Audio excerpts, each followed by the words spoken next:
Hello student, welcome to NCERT classes. तो आज हम क्या पढ़ेंगे? क्लास 9th के चैप्टर फर्स्ट का एग्जाम्पल नंबर 4। इससे पहले एग्जाम्पल नंबर 3 में हमने क्या पढ़ा था? रूट 2 को नंबर लाइन पे डिनोट करा था।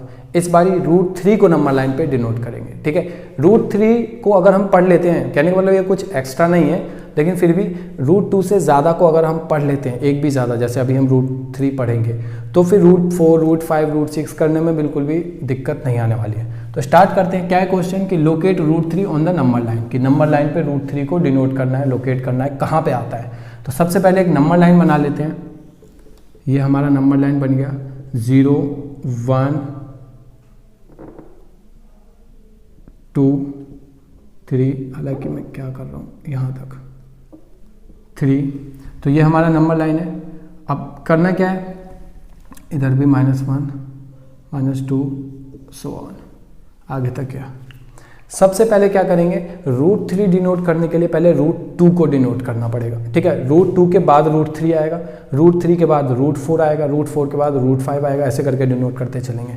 तो सबसे पहले क्या करेंगे कि एक स्क्वायर बनाते हैं OABC, जैसे कि रूट 2 में भी हमने किया था। स्क्वायर का ये 90 डिग्री होता है। 1 यूनिट का स्क्वायर रहेगा। 1 यूनिट कहने का मतलब इसकी जो लेंथ है ना 1 यूनिट है। जब भी सेंटीमीटर मीटर ये सब नहीं दिया होता ना, तो सीधा लेंथ बोले 1, तो 1 को 1 यूनिट बोल दिया जाता है। ठीक है, और जब यूनिट बोले सिर्फ यूनिट बोले, तो इसका मतलब वो 1 की ही बात कर रहा है। ठीक है, तो ये क्या है, OABC। अब ये 1 है, ये 1 है। यूजिंग पाइथागोरस, तो क्या हो जाएगा, OB इज इक्वल टू में OB मिला दो इसको, तो OB इज इक्वल टू में क्या हो जाएगा, रूट में OA का स्क्वायर प्लस में AB का स्क्वायर, है ना। तो OB क्या हो गया, रूट में 1 का स्क्वायर प्लस में 1 का square is equal to root 2। तो OB की वैल्यू हमें मिल गई। क्या मिल गई OB की value? OB is equal to में रूट 2 मिल गया हमें। ठीक है, OB is equal to root 2 मिल गया हमें। सेम चीज को इस पे रिप्रेजेंट करना है। ठीक है, सेम फ्रेमवर्क हम यहाँ पे लगाएंगे। ये O ये रहा हमारा, ये जो 0 था ना, इसको हम O कंसीडर करेंगे। O से गए 1 तक 1 यूनिट पे, O से गए 1 यूनिट पे, इसको मान लिया A। ठीक है, A से 90 डिग्री पे बिल्कुल परपेंडिकुलर 1 यूनिट ऊपर, 1 ये 1 था, इतना ही ऊपर और, तो हमने लगभग इतना ले लिया। ठीक है, इतना ले लिया। क्या ये है B, ये कितना है 1, ये भी कितना है 1। अब इसको मिला दिया OB को हमने मिला दिया। भैया यार ये टेढ़ा क्यों मिल रहा है, OB को हमने मिला दिया। OB कितना आया था, रूट 2 आया था अभी हमारा, अब भी हमने करा था रूट 2, है ना। तो अब नेक्स्ट प्रोसेस क्या है, ये तो यहाँ अगर रूट 2 दिखाना होता ना हमें कि रूट 2 कहाँ पे है, तो हम पता है क्या करते हैं, प्रकार लेते, प्रकार की नोक को, ये रहा नोक, ये रहा पेंसिल, नोक रखते यहाँ पे, पेंसिल की यहाँ तक ले जाते B तक, ऐसे करके ऐसे करके ऐसे करके ऐसे करके नीचे गिरा देते हैं। ये जो आर्क बना ना, ये आर्क, इसने जहाँ पे भी टच करा नंबर लाइन को, ये पॉइंट बन जाता हमारा P, और यही P क्या है, रूट 2 को डिनोट करता है ये P। ठीक है, ये P किसको डिनोट करता है, ये P रूट 2 को डिनोट करता है। लेकिन हमें तो रूट 3 बनाना है, तो रूट 3 के लिए क्या करेंगे, अब एक प्रोसेस और है आगे का, कि इस पे एक परपेंडिकुलर लेंगे 1 यूनिट का, 1 यूनिट का, जितना ये उतना ही ये उतना ही ये, तो 1 यूनिट का लेके इसको माना D, BD परपेंडिकुलर लिया किस पे, OB पे।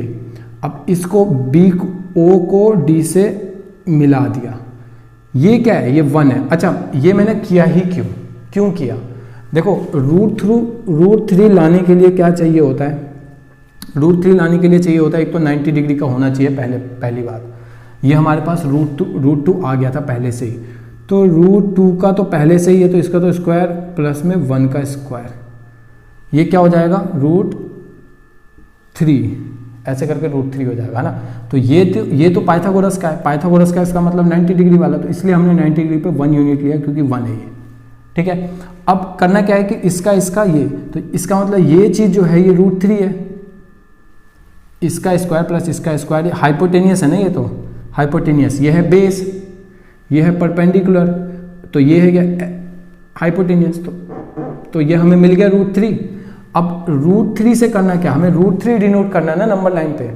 तो जो प्रोसेस यहाँ पे किया था ना √2 के टाइम पे, कि ऐसे करके प्रकार की नोक रख के यहाँ पे कंपास को यहाँ तक ले जाके और नीचे गिरा दिया था, सेम प्रोसेस यहाँ पे करेंगे कि नोक लेंगे, ये रहा नोक, ये रहा कंपास को खोला, डी तक खोला, ऐसे करके ऐसे करके ऐसे करके ऐसे करके बिठा दिया। ये जहाँ पे भी इंटरसेक्ट करेगा नंबर लाइन को वही पॉइंट हमारा Q बन जाएगा। Q किसको डिनोट करता है, √3 को डिनोट करता है। √3 की जगह पर हमने Q रखा है, तो जहाँ पे भी इसने काटा नंबर लाइन को वही पॉइंट हमारा √3 था। ठीक है, तो अगर समझने के लिए ये सारा तो फ्रेमवर्क था, अगर आपको नहीं समझ में आया तो वीडियो को स्लो करके थोड़ा सा देख सकते हो या फिर बैक जाके देख सकते हो। तो ये सारा तो फ्रेमवर्क था। अगर मैं बोलूँ कि सीधा आंसर क्या है, तो ये रहा हमारा, ये 1, ये 2 से थोड़ा सा पहले ये 1 है, ये Q, ये क्या है √3। अगर मैं P, ये क्या है √2, तो अगर मैं √2 बोलूँ तो ये चीज़ हमारा, ये 0, ये -1, ये -2, तो ऐसे करके सो ऑन, ये जाता रहेगा आगे तक। तो ये चीज़ हमने डिनोट करा है, इतना जाके फ्रेमवर्क बना के हमने लास्ट में ये ही आंसर निकाला है। ठीक है, अगर 4 का निकालना होता, उम्मीद है 3 समझ में आया होगा, नहीं समझ में आया तो एक बार देख लेते हैं कि अगर 4 का निकालना होता तो क्या करते, सेम प्रोसेस, √3 तो हमारे पास आ गया है, अब √3 प्लस में 1 का स्क्वायर √4, तो √3 प्लस में 1 का स्क्वायर करूँ √4, मतलब कि यहाँ पे एक और लेते 1 यूनिट का, 1 यूनिट, और इसको मिला देते, ये चीज़ हमारा √4 मिल जाता, और यहाँ से फिर प्रकार √4 प्रकार लेके घुमा देते इसको ऐसे करके, ये 2 पे काट देता, और यही चीज़ हमारा जो 2 था ना, ये हमारा √4 का आंसर मिल जाता, जबकि √4 2 होता, हमें पता भी है ना। तो √5 निकालना होता तो इसके ऊपर एक 1 यूनिट का और ले लेते, मिला देते, फिर घुमा देते। तो ये सारा का सारा प्रोसेस वही था, कुछ नया नहीं था इसमें। ठीक है, अब साथ साथ हमें क्या करना है, साथ साथ हमें इसका कंस्ट्रक्शन भी लिखना है। कंस्ट्रक्शन जो हमने किया है सेम चीज़ हम कंस्ट्रक्शन में उतार देंगे, कुछ नया नहीं करेंगे, कुछ नया नहीं लिखना हमें, जो चीज़ हमने बनाया है वही कंस्ट्रक्शन में उतार देंगे। क्या करा, पहले हमने consider square OABC with side 1 unit, 1 unit का OABC एक स्क्वायर लिया, स्क्वायर में पाइथागोरस यूज करा, यूजिंग पाइथागोरस थ्योरम। हमें पाइथागोरस यूज करने से मिला क्या, OB is equal to √2, OB is equal to √2 मिल गया हमें पाइथागोरस यूज करने से। Representing √2 on the number line, अब इस √2 को हमने नंबर लाइन पे पहले रिप्रेजेंट कर दिया।